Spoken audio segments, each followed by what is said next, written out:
Hello and welcome to the Columbia Daily Tribune's Courtside View basketball webcast. This is Tribune sports editor Joe Walljasper along with Tribune basketball beat writer Steve Valentik.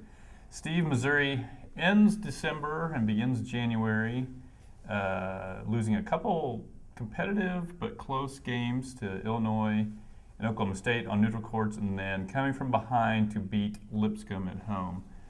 In particular with the neutral site games against Illinois and Oklahoma State, did you see progress in those games that would make you think that Missouri can be a little more competitive in the SEC than what we might have guessed based on some of their earlier season struggles against decent teams?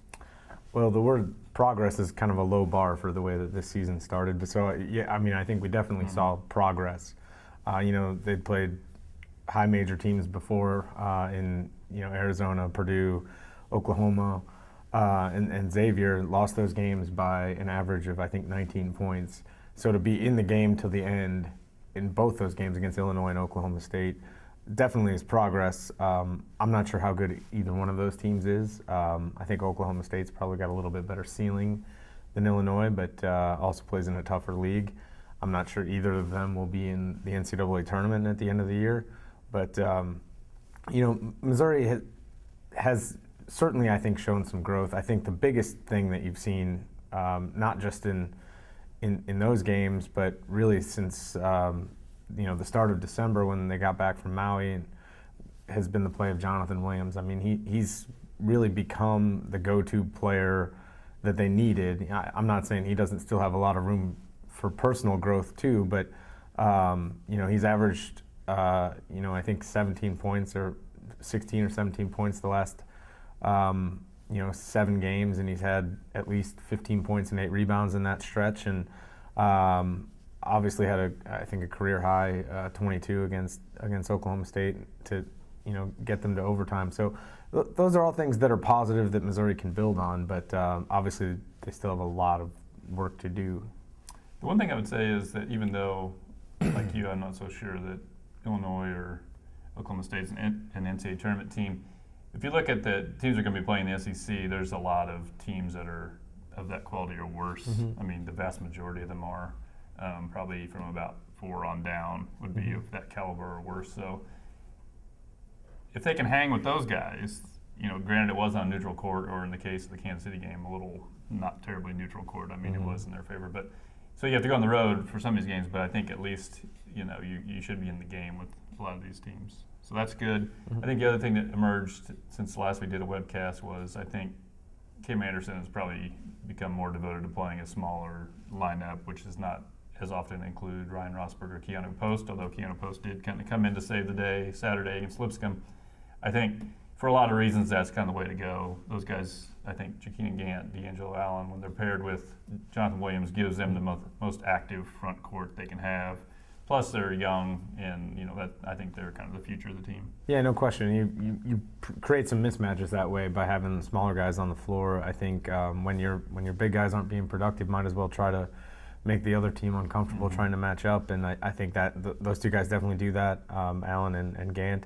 Again, you're absolutely right that this is not a team that's looking toward any sort of goal at the end of this season. This is a team that's looking down the line. So why not get a head start on getting those guys who you're going to be counting on next year and the year after experience? And I think, certainly D'Angelo Allen and Jakeem Gant have shown flashes that they're going to be able to help you on a consistent basis at some point. Missouri, with a 6-7 record, probably realistically is going to have the worst final record they've had since before the year before Norm Stewart took over in 1967, so going back a ways. Given that, have you seen signs amongst the players of discord, pouting, whatever you want to call it, or you found that they've kind of looked like they've been sticking together? I really haven't seen that. I think just the fact that they're playing with the energy that they have even in losses against Illinois and Oklahoma State. I think it stands against that notion. I think the fact that they came from behind, obviously it's Lipscomb, but they found a way to rally against Lipscomb and win and avoid what could have been a really embarrassing loss. I think these young guys have kind of taken the approach that Kim Anderson has taken, which is he wants to see progress. The wins and losses hopefully come at some point, but I don't think this is a program that can get overly down on itself when it doesn't win games right now, because they're still young. It's an excuse, but it's true. They don't have a lot of proven pieces. They don't have a ton of talent right now, honestly. I mean, these guys have to get better at basketball. But as long as they keep doing that, there's positives, and I think the players have taken that approach. All right, they begin SEC play on Thursday against LSU at home. Then they travel to Auburn on Saturday. Going into SEC, what do you think is maybe a realistic expectation for Missouri?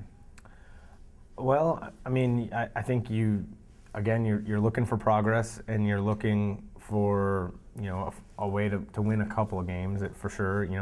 I don't know if there's a number of wins. I don't know if it's 5 or 6 that you'd be happy with. There are, as you said before, there are a lot of middling teams in this league. I think outside of Kentucky, obviously, Arkansas, LSU, maybe, South Carolina is playing really well right now, and Georgia.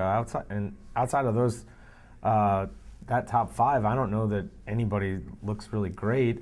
Florida's got some talent. They played a tough schedule, but they're not playing well. So, you hope to try to find a way to win 5 or 6 games.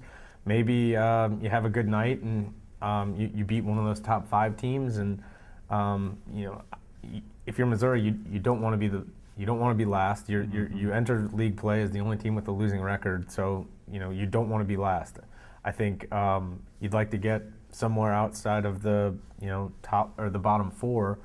I think those are things that this team can work for, and we'll see if it happens.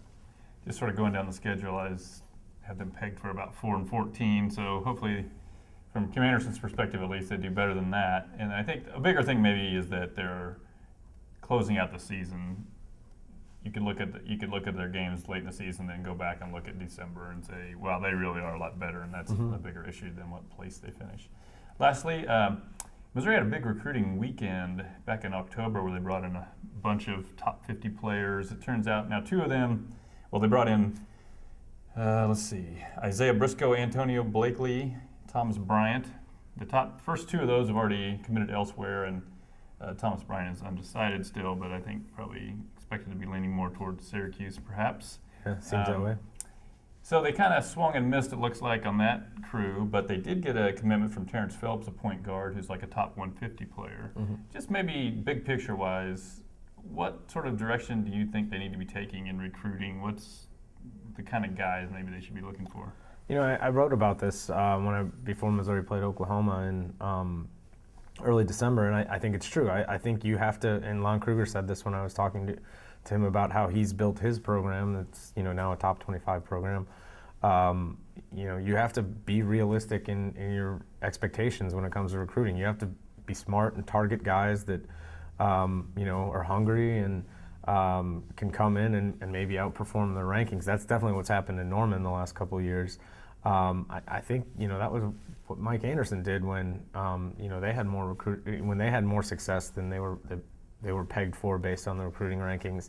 I think you're not in a position when you're coming off missing in the NCAA tournament, which Missouri did last year, and now struggling at 6 and 7 entering league play, to go win recruiting battles against teams that are in the top 25, or even in the case of LSU, it seems like a building program that has the number 1 ranked player in the country already signed. I mean, if you can do it, if there's a guy who really wants to come to your school or you have some in with, I say obviously you recruit that kid, but you're not going to realistically win many of those recruiting battles. So you have to be more targeted. You have to look deeper, work harder.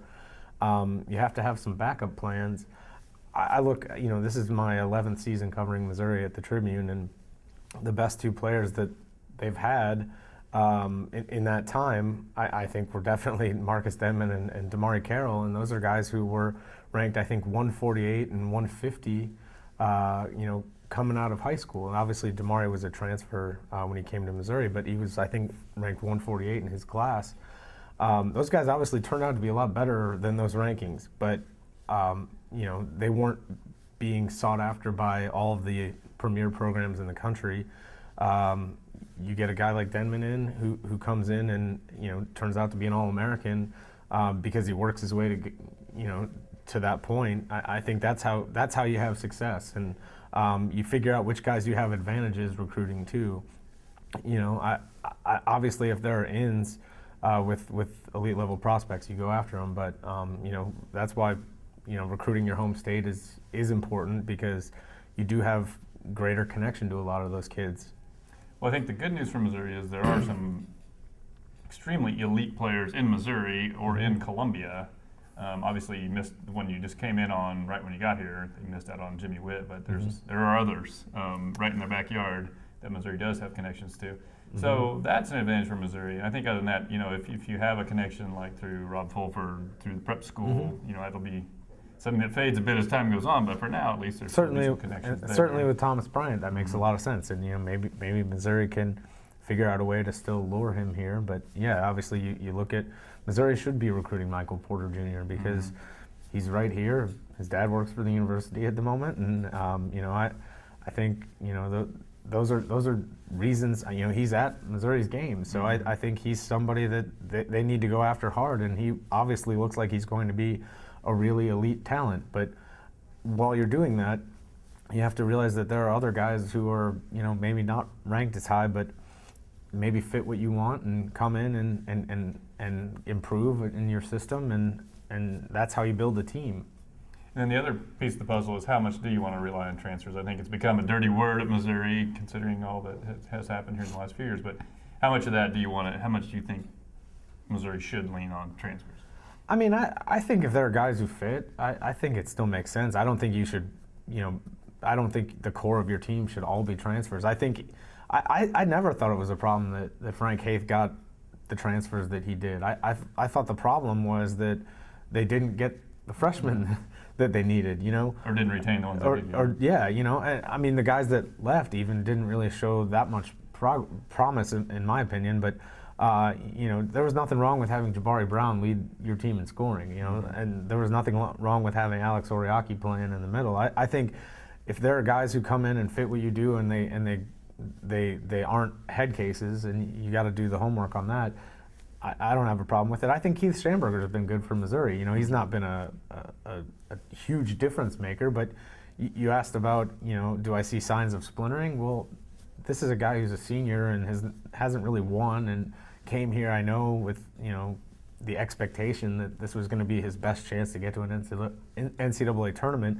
That might have been misguided on his part, but he's still playing hard. He had a really good performance against Lipscomb, shot the ball well, and I think has set a good example for Missouri's young players, and he's a transfer. All right, well, join us next week when we will reflect on the first few games of SEC schedule and look forward to the rest of the season.